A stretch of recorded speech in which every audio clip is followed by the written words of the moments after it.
Amin. Tepuk tangan yang meriah bagi Tuhan Yesus. Please sit down. Welcome home GB Pelita. Shalom. Nice meet you all. Please join with our social media. Silakan bergabung dengan sosial media gereja, sosial media Bapak Gembala, baik YouTube, Instagram, Facebook, dan TikTok. Saudara pasti diberkati. Shalom bagi saudara yang ada di live streaming, dimanapun saudara berada, Tuhan Yesus memberkati saudara. Hari ini kita diberkati dengan firman Allah, dengan tema tangan rajin sumber berkat. Tangan rajin sumber berkat. Bukan hanya mujizat dari Tuhan. Bukan hanya berdoa beribadah. Tetapi kita harus punya tangan rajin sumber berkat. Kita belajar dari kitab Amsal pasal yang ke-10 ayat yang ke-4. Mari sama-sama kita membaca Amsal 10 ayat 4. 1, 2, ya. Tangan yang lamban membuat miskin, tetapi tangan orang rajin menjadikan kaya. Saudara, ayat ini jelas dikatakan yang menentukan engkau kaya atau miskin siapa menurut ayat ini. Coba sama-sama lah kita berpikir. Karena kalau dengar khotbah gak berpikir pasti gak dapat apa-apa. Saudara harus berpikir. Siapalah menurut ayat ini menentukan kaya atau miskin? Ayo, diri sendiri, betul? Ya. Kalau dirimu tangannya lamban, maka masa depanmu, ya kalau menurut ayat ini kan kalau tanganmu lamban, malas kerja, masa depanmu miskin. Menurut ayat ini kan begitu ya. Kalau tanganmu rajin, masa depanmu kaya. Coba sama-sama angkat dua tangannya. Yang punya tangan ya, yang gak punya tangan gak usah angkat, mohon maaf. Katakan, tanganku ini tangan yang rajin. Tanganku ini bekerja sekuat tenaga. Bekerja untuk Tuhan. Pekerjaanku pasti diberkati Tuhan. Karena aku mengandalkan Tuhan. Dalam Tuhan Yesus, amin.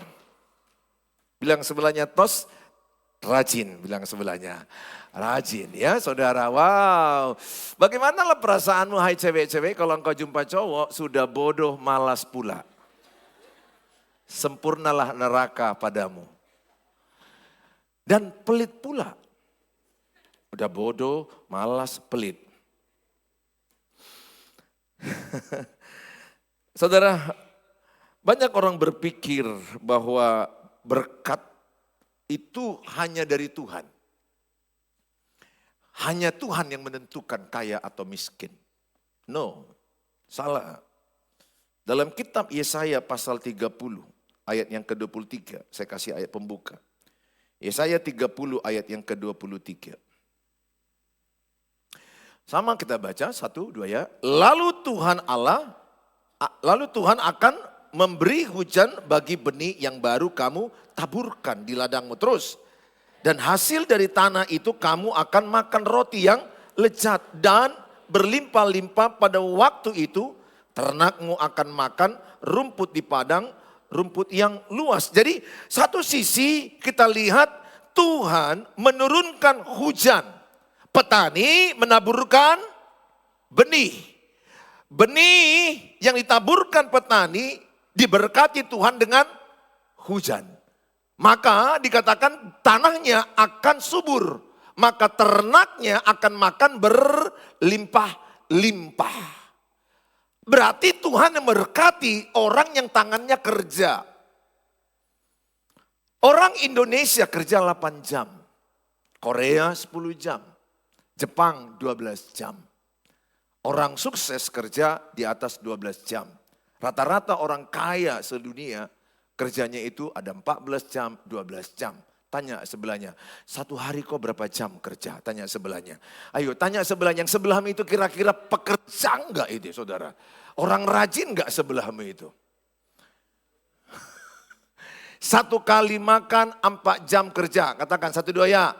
Satu kali makan 4 jam kerja. 3 kali makan 12 jam kerja. Tidak kerja jangan makan. Jadi saudara harus tahu satu kali makan berapa jam? 4 jam kerja. Tanya sebelahnya, kau berapa kali makan? Tanya sebelahnya, berapa kali makan? Lihat dulu, sebelahmu itu tukang makan itu. Ya aja melihat saya aja pun udah makanan pikirannya. Saudara, mau berdoa puasa, mau berdoa pagi, berdoa malam, berdoa 3 hari puasa.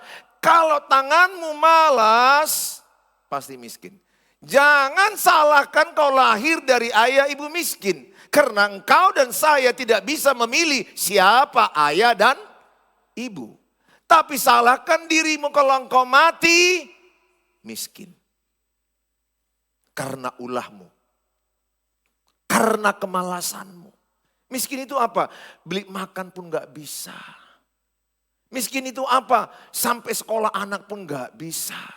Gak harus sekolah internasional. Sampai masalah beli rumah sederhana pun gak bisa. Dan miskin itu adalah nampak dari mentalnya, peminta-minta. Jadi kalau engkau suka minta traktir, kau punya mental miskin. Alkitab bilang lebih baik memberi. Ayo sama-sama lah, kalian pintar-pintarin semua. Lebih baik memberi. Bilang sebelahnya, lebih baik kau traktir daripada kau traktir aku. Bilang sebelahnya. Lebih baik aku yang traktir kau habis ini, habis ibadah ini, bilang dia. Daripada kau traktir aku, sorry ya, bilang. Enggak, berubah dulu mentalmu.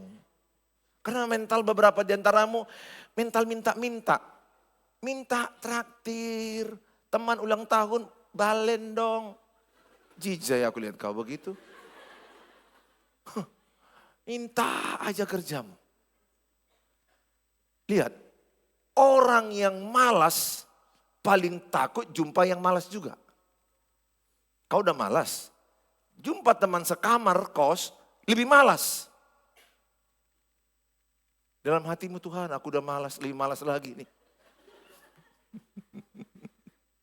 Gak ada orang suka dengan pemalas. Alkitab bilang gini, jauhilah pemalas. Jauhi. Kalau kau bergaul dengan 10 pemalas, maka engkau yang ke-11. Kalau engkau bergaul dengan 10 yang rajin, engkau yang ke-11. Engkau bergaul dengan 10 yang disiplin, engkau yang ke-11. Engkau bergaul dengan orang 10 pendusta, engkau yang ke-11.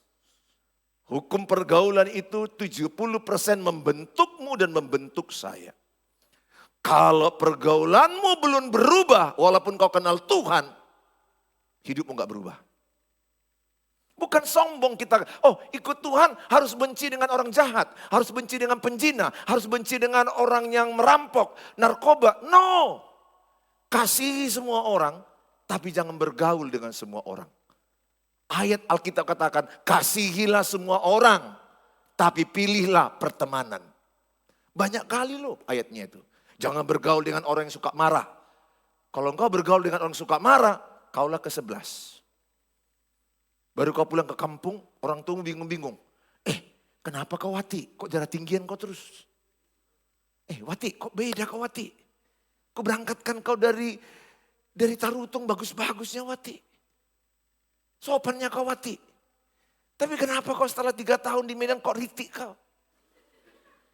Merepek-repek suaramu kuat-kuat. Selama 3 tahun satu kosnya. Orang ritik semua. Yang berteriak-teriak. Hanya lewat aja tukang bakso. Bakso. Manggil kawannya pun dari kamar ke kamar sini. Mary. Mary. Katanya. Pulang-pulang dia kata Rutung. Pak, sini kau Pak. Udah aneh. Apa yang kau makan di Medan? Bagus-bagus kau kuliah Unimed Nomensen. Setahu aku kau berangkat kau masih bagus suaramu. Sekarang kau udah makin gila kau kuliah. Pergaulan yang buruk. Ayo sama-sama dulu. Pergaulan yang buruk merusak kebiasaan yang baik. Katakan sebelahnya, siapa kawanmu itulah dirimu. Bilang sebelahnya. Kalau kau dengar khotbah aja pun ngantuk, pasti kau suka dengan orang yang ngantuk sebelahnya, betul nggak? Kau terganggu dengan orang semangat, semangat kali kau. Terganggu aku tidur. Iya dong, orang yang suka tidur dengar khotbah itu maunya sejenis satu baris itu. Mereka saling menguatkan. Ya, sarangeo ya. Dengar. Katakan sebelahnya, pilih pergaulanmu. Pilih, pilih. 2 Tesalonika pasal 3 ayat yang ke-6. Supaya saudara mulai hati-hati. Jauhi orang yang tidak bekerja, yang malas. Bahkan jangan mau engkau diberkati dengan suami tampan tapi malas. Sakit kau nanti setelah menikah sama dia. 2 Tesalonika 3 ayat yang ke-6 dan ayat 14. Tetapi kami berpesan kepadamu, kata Rasul Paulus, saudara-saudara, dalam nama Tuhan Yesus Kristus, supaya kamu apa dikatakan? Menjauhkan diri dari setiap saudara yang tidak melakukan pekerjaannya. Dan yang tidak menurut ajaran yang telah kamu terima dari kami. Ayat yang ke-14.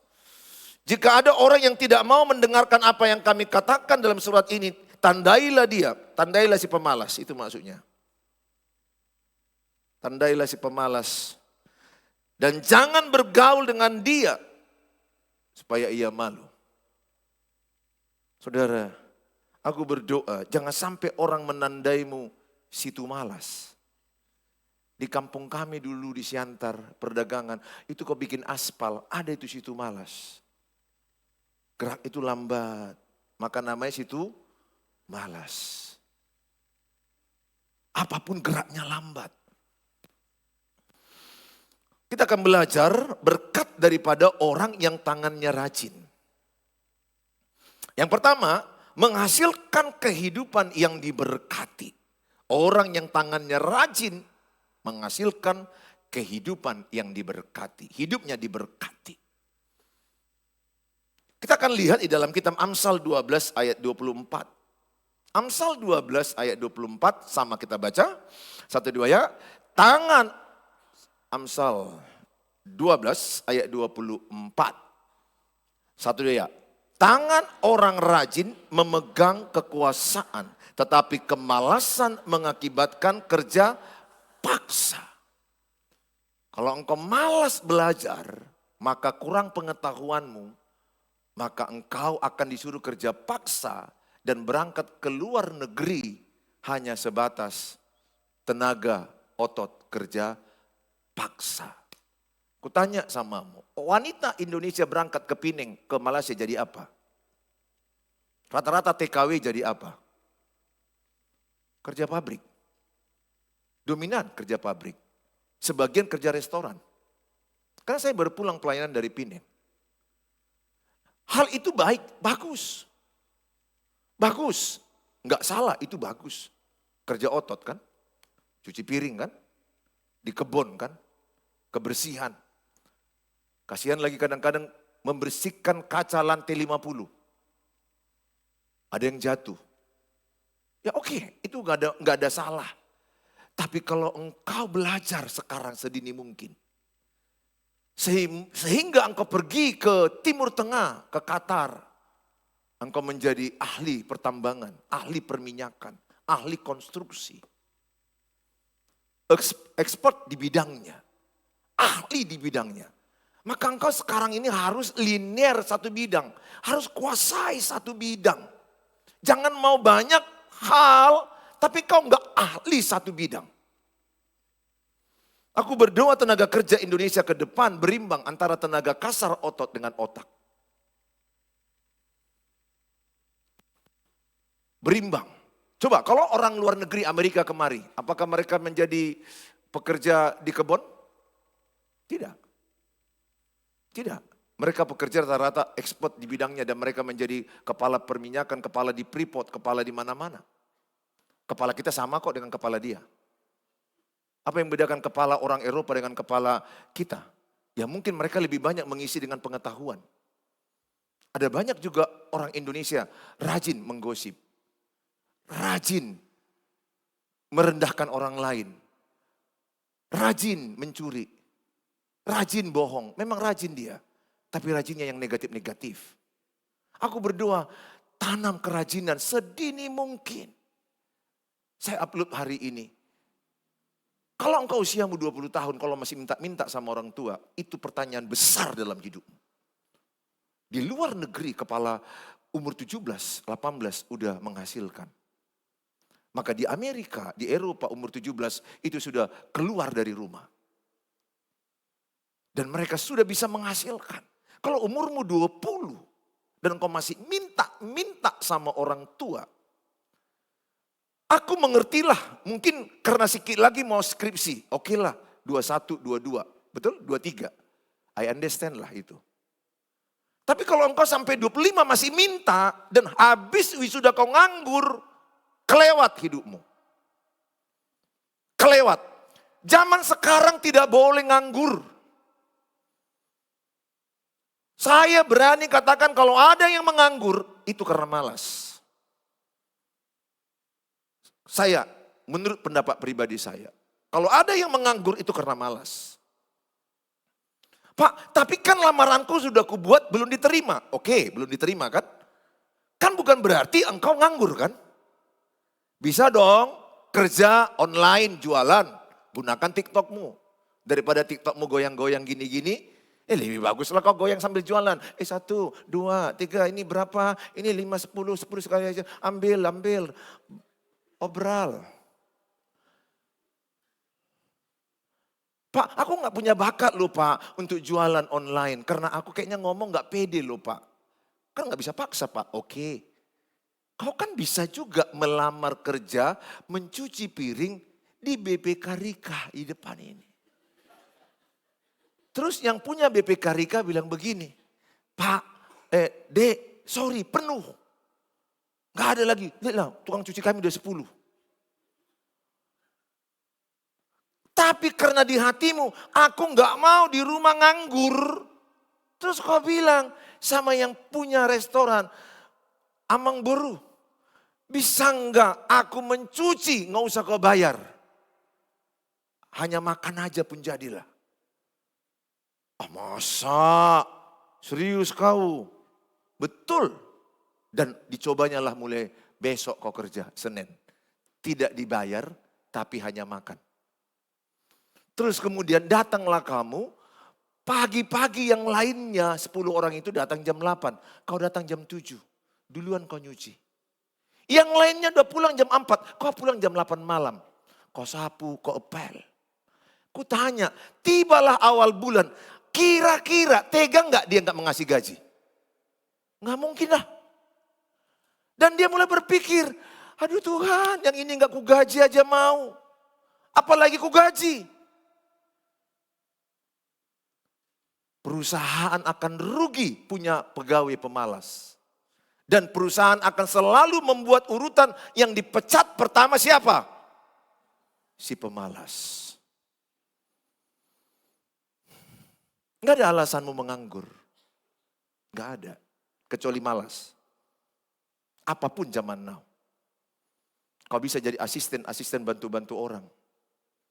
Kalau lihat di Cina, mak-mak pun kadang-kadang dulunya ya, itu pangkat batu bata. Pernah lihat video itu ya, bagaimana mereka itu begitu sakitnya untuk mencari sesuap nasi. Maksud saya, nggak ada alasan mau menganggur. Kalau saya umur 20, 19 saya sambil kuliah kedokteran, saya sudah mengajar di YASOP, Yayasan Sopo Surung TBC Lalahi, kuliah kedokteran USU. Dan sekali 2 minggu saya berangkat ke Yayasan Sopo Surung TBC Lalahi. Saya berangkat ke sana, saya pulang lagi, saya malamnya ngajar les. Biologi kimia. Saya mengajar lagi, melayani lagi. Mulai mahasiswa. Ngajar lagi bimbingan tes medika waktu itu. Jadi saya tidak terlahir dengan manja. Saya anak yatim, saya tahu diri. Kalau tidak bekerja keras, saya tidak bisa kuliah. Maksud saya, ayah ibumu mungkin miskin dari persoburan. Dari manapun itu daerahmu. Tapi engkau bisa mengubah hidupmu. Kalau tanganmu rajin, kalau tanganmu bekerja dengan benar. Amsal 13 ayat 4. Amsal 13 ayat 4. Hati si pemalas penuh keinginan. Tetapi sia-sia, sedangkan hati orang rajin diberi kelimpahan. Hati si pemalas hanya banyak. Ya aku kepingin kali loh buka usaha. Sejak 20 tahun loh dia bilangnya sama itu. Kepingin kali. Terus setiap tahun dibilang, tapi sudah 20 tahun gak dibuat-buatnya. Kau kepingin apa? Aku kepingin buka usaha. Aku kepingin kali buka usaha. Mau muntah kau lihatnya. Hanya kepingin. Iman tanpa perbuatan mati. Iman tanpa perbuatan kosong. Ingat ya, melihat iman orang, lihat rajin gak dia. Orang beriman gak rajin, bohong. Bohong orang beriman tidak rajin. Tak ada itu. Orang beriman akan dilihat dari perbuatannya. Gak bisa, Pak Pendeta aku rajin doa, baca Alkitab, semua Alkitab udah kebaca. Aku doa 3 jam. Bahkan aku berdoa sama Tuhan, Tuhan tolonglah berkati aku, ongkosku gak ada Tuhan. Sekali bolehlah mujizat, ada nenek-nenek. Digerakkan Tuhan untuk ngasih ongkosmu. Kan gak lucu lah kalau tiap hari kau, oh Tuhan kirimkan nenek-nenek lagi Tuhan. Ini aneh. Aku kepingin melihat engkau hidup berkecukupan. Ingat doa apa kami, berilah kami makanan secukupnya. Bahkan Tuhan bilang, aku mau memberikan engkau berlimpah. Berlimpah bukan berarti 10 miliar depositomu, 10 mobilmu. Berlimpah artinya engkau cukup makan, engkau masih bisa memberi makan 1 orang. Itu cukup. Mulai sekarang berjanji ya, kau tidak suka mengemis ya. Tolong. Dan aku melarang engkau juga sambil pakai lagu-lagu rohani mengemis sama orang. Berilah yang baik, berilah yang baik. Itu lagu rohani untuk Tuhan. Bukan kau kolekte di jalan. Janganlah, jangan kau gunakan lagu-lagu rohani untuk meminta-minta. Ya saya berbeda pendapat dengan orang lain. Orang lain boleh silakan. Kalau aku merasa gak usah lah pakai lagu-lagu rohani. Lagu rohani pakailah untuk memuliakan Tuhan. Bekerja. Anak gadis, kulihat wajahmu cantik tapi jangan on. Jangan kau hanya tertarik dengan si boy. Waduh, boy. Pakai sabun Lifebuoy. Hati playboy. Kau tertarik dengan dia pakai mobil bapaknya. Ih kaya loh si boy. Tapi itu mobil bapaknya bos. Dek, itoku, buruku. Jangan bangga kau kalau melihat anak muda bawa mobil-mobil bapaknya. Biasa aja. Karena kalau udah menikah nanti dengan kau, ditarik bapaknya itu. Hanya untuk meleseng-leseng kaunya itu. Hanya untuk menggoda kau supaya mau. Setelah kau mau diberkati, mobil tarik. Naik apa kita bang? Naik Honda. Naik kuda dari Medan ke Brastagi. Baru kau bilang tertipu aku bang. Siapa mau kau kutipui. Udah lama kau kutipui tapi kau on katanya. Cari cowok pekerja keras. Walaupun kau lihat mukanya kayak botik gak apa-apa. Botik ibu tohodo. Lebih mancung mulut dari hidung. Giman, gigi mancung. Gak apa-apa. Gak apa-apa, yang penting dia rajin, kerja keras. Kalau kau ciuman giginya yang kau cium. Gak apa-apa. Gak terasa enak itu. Karena apa? Di situ ada kerja keras. Daripada kau menikah dengan si lamhot, kau lihat bibirnya seksi lamhot. Hot loh katanya. Tapi malas. Tak makan kau dibuat gara-gara gantengnya. Apalagi kau orang yang suka dengan kecantikan. Ampun. Untuk kecantikan itu uang. Menikur, pidikur. Itu uang semua. Kecuali dengan tekukur pakai parutan. Itu aku hanya berkata kepadamu. Dengar, kalau waktu kau saat ini pacaran, buka matamu lebar-lebar lihat laki-laki itu. Lihat, apakah jam 8 udah bangun dia? Masa kau masih tertarik dengan laki-laki jam 9 bangun? Jam 7 belum bangun. Lihat, laki-laki itu boros. Ya kan? Mulai kau berpikir. Kita belajar dari semut. Kita belajar dari semut. Kita sama-sama baca di dalam Amsal 6 ayat 6 sampai 11.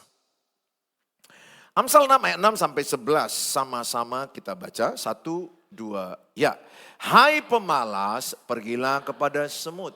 Perhatikanlah lakunya dan jadilah bijak. Terus, biarpun tidak ada pemimpinnya, pengaturnya atau penguasanya. Terus, ia menyediakan rotinya di musim panas dan mengumpulkan makanannya pada waktu panen.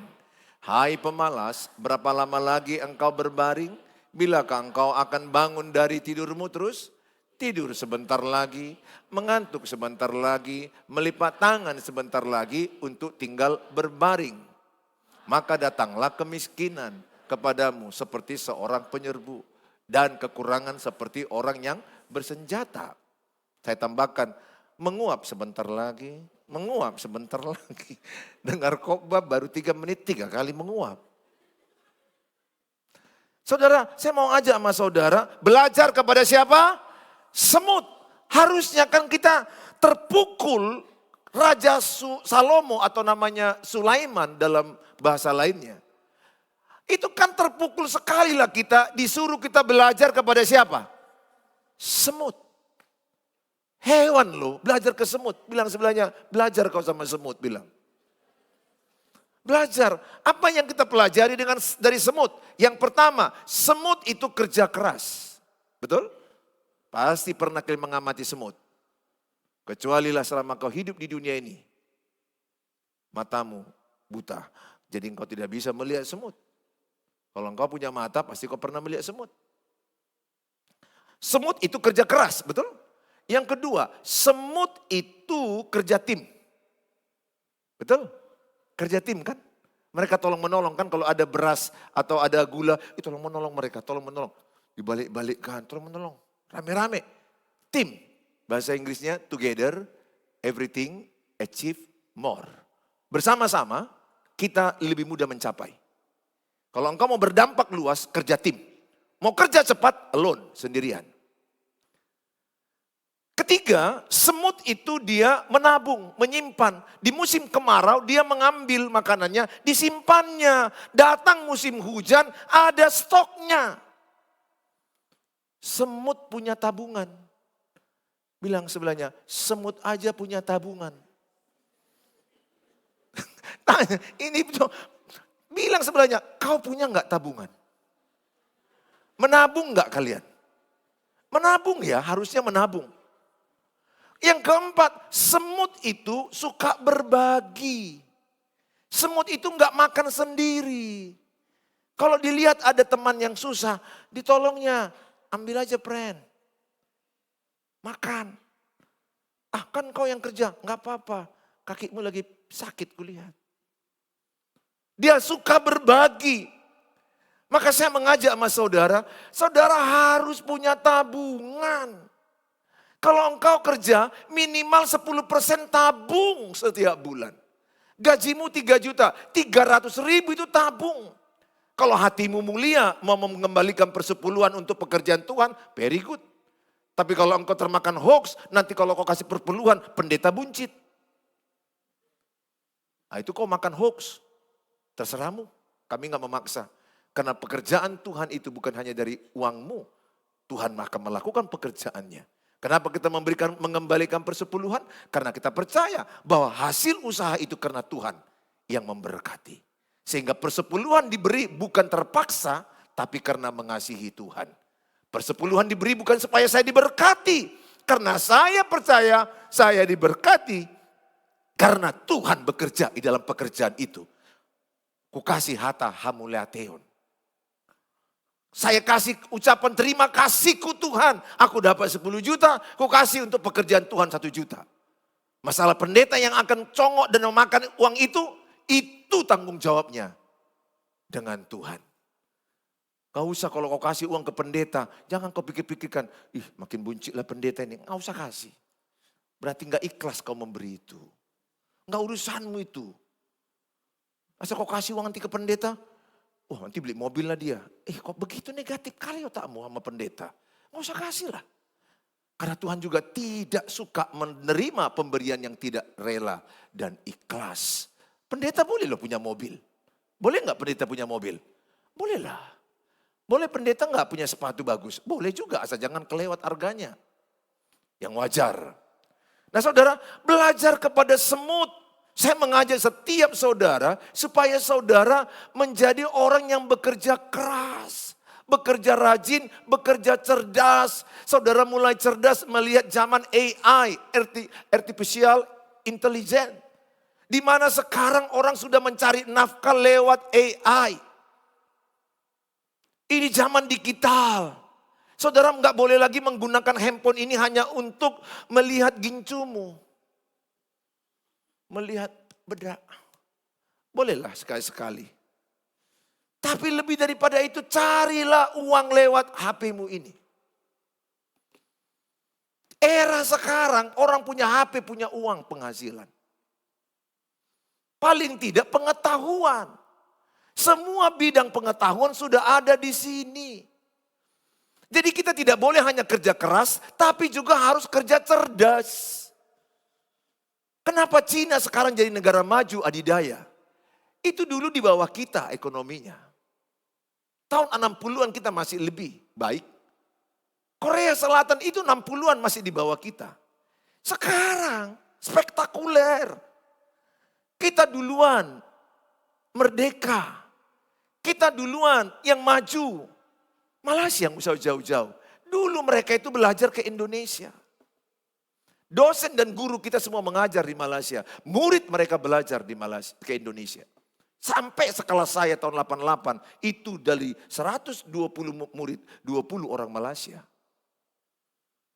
Sekarang, kita yang belajar ke sana, kita yang berobat ke sana. Berubah. Yang mengubah nasibmu pendidikan. Mulai sekarang belajar rajin. Jangan teken absen, dititip absennya. Jangan nyontek ujian. Belajar sungguh-sungguh, apa yang kau tabur itu yang kau tuai. Pengetahuanmu itu menjadi masa depanmu. Saya ajak semua saudara untuk belajar rajin. Nah kita akan lihat di Alkitab contoh orang yang sukses. Yusuf, Kejadian 39 ayat 1 sampai kepada ayat yang kelima. Yusuf di sini dikatakan, adapun Yusuf telah dibawa ke Mesir dan Potifar, seorang Mesir pegawai istana Firaun, kepala pegawai raja, membeli dia dari tangan orang Ismail yang telah membawa dia ke situ. Ayat 2, sama-sama dibaca. 1, 2 ya. Tetapi Tuhan menyertai Yusuf sehingga ia menjadi seorang yang selalu berhasil dalam pekerjaannya. Maka tinggallah ia di rumah tuannya orang Mesir itu. Ayat 3. Setelah dilihat oleh tuannya bahwa Yusuf disertai Tuhan dan bahwa Tuhan membuat berhasil segala sesuatu yang dikerjakannya. Tahukah ya 4, maka Yusuf mendapat kasih tuannya dan ia boleh melayani dia. Kepada Yusuf diberikannya kuasa atas rumahnya dan segala miliknya diserahkannya kepada kekuasaan Yusuf. Sampai di situ. Yusuf ketika dia bekerja kepada Potifar, dia bekerja excellent. Sampai semua usaha Potifar dipercayakan ke dia, kecuali istrinya. Yusuf bekerja, kemudian dipitnah oleh istri Potifar. Dipitnah, dituduh memperkosa dia. Singkat cerita di penjara 13 tahun. Di penjara 13 tahun, lihatlah ini wajah-wajah tahanan. Ini wajah-wajah orang di penjara. Saya datang Yusuf di penjara. Tapi dalam penjara itu saya jauh lebih rajin dari antara mereka. Kerja rajin. Rundinglah orang ini. Si Yusuf lah kita buat kepala kita. Si Yusuf lah kita buat komandan kita. Rajin. Saya lah jadi komandan bagi mereka. Kenapa? Karena saya rajin. Dan lihat. Tuhan mengangkat dia menjadi orang penting di Mesir setelah Raja Firaun. Menjadi Perdana Menteri. Dengar, nasibmu sangat ditentukan kerajinanmu. Nasibmu sangat ditentukan cara kerjamu. Lihat, semut bekerja tidak ada mengawasi. Ingat, engkau dan saya bekerja jangan karena ada CCTV. Jangan karena diawasi. Apa perbedaan kerja hewan dengan manusia? Hewan bekerja Kerbau membajak karena dipukul. Kuda berlari membawa penumpang karena dikekang lidahnya, dipaksa.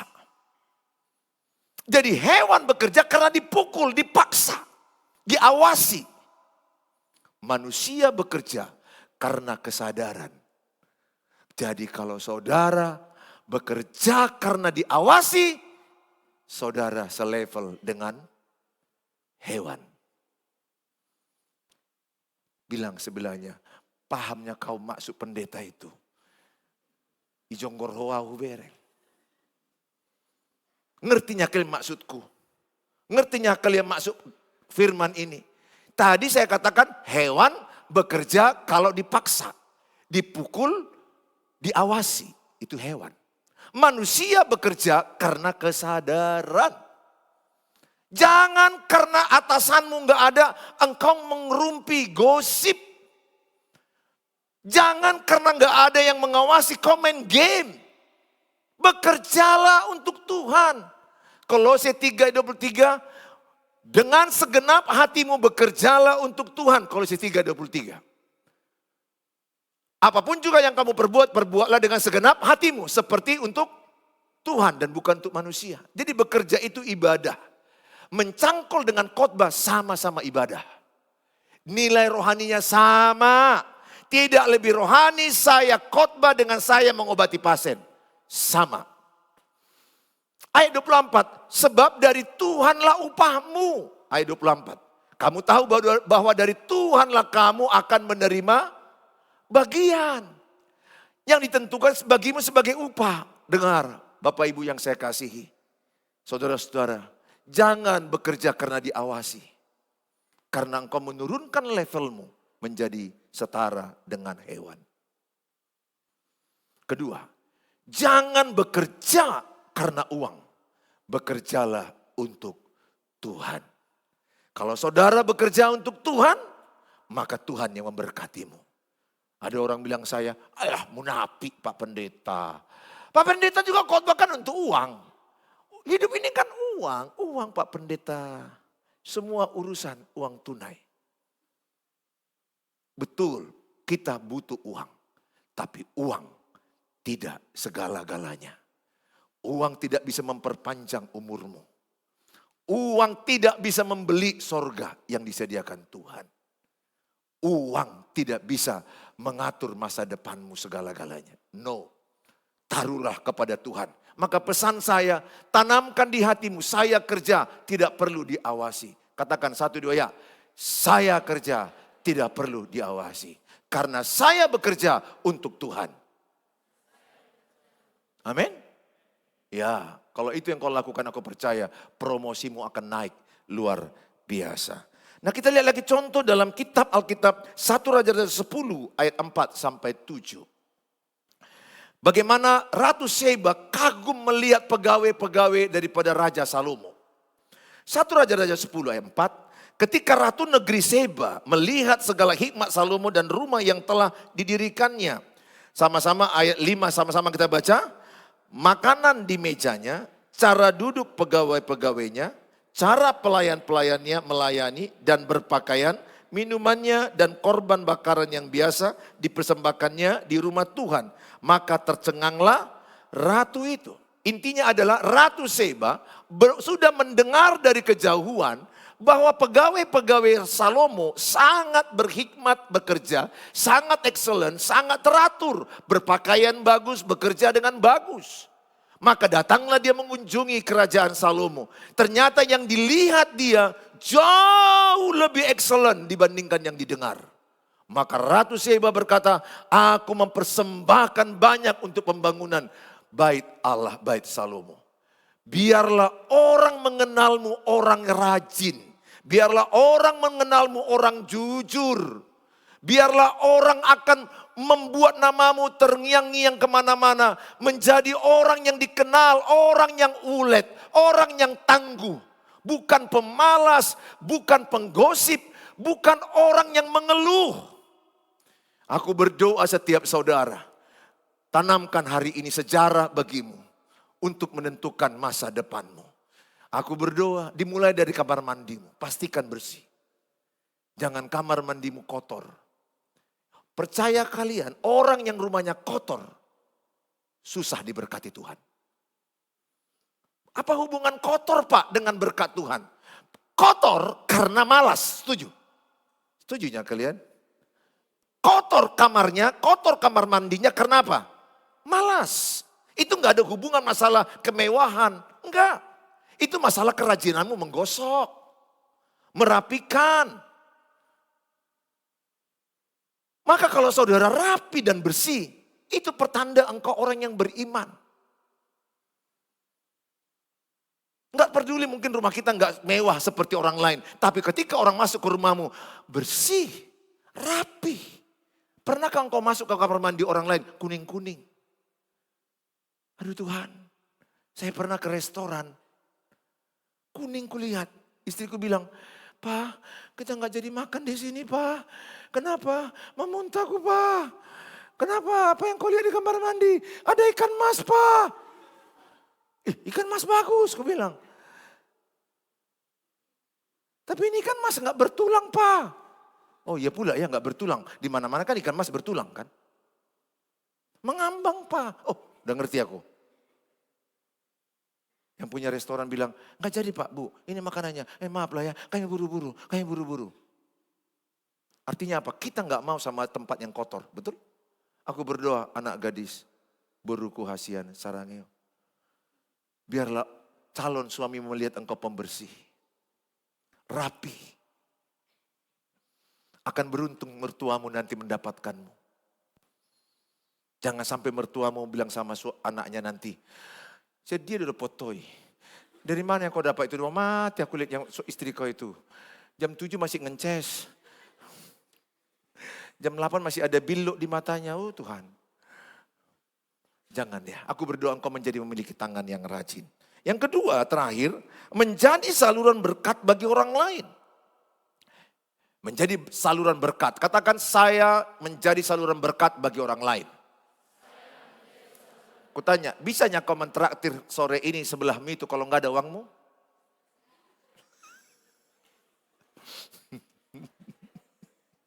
Ada seorang mau mentransfer dia kan. Nggak bisa loh Pak, nggak bisa loh Pak. Masa nggak bisa? Aku bilang. Terus dicek lah, saldomu kurang. Ya nggak bisa lah. Kayak mana mau memberkati kalau saldomu kurang? Aku berdoa, saldomu bisa dicukupkan Tuhan. Engkau jadi berkat bagi orang lain. Tuhan nggak kepingin kau miskin. Karena Tuhan mau menjadikan engkau jadi apa? Saluran berkat. Bagaimana kau saluran berkat? Kau pun gak makan. Uangmu pun gak ada. Karena cukupnya untukmu. Dan engkau bisa memberi kepada orang lain. Sehingga Tuhan tidak berkeinginan kau miskin. Bukan harus kaya. Minimal cukup. Karena Tuhan tidak kepingin kau pengemis sakit loh pengemis. Sakit. Sakit kali mintalah. Saudara, Kisah 9 ayat 36. Efesus 4 ayat 28 tadi coba kita lihat ya. Sebentar ya. Efesus 4 ayat 28.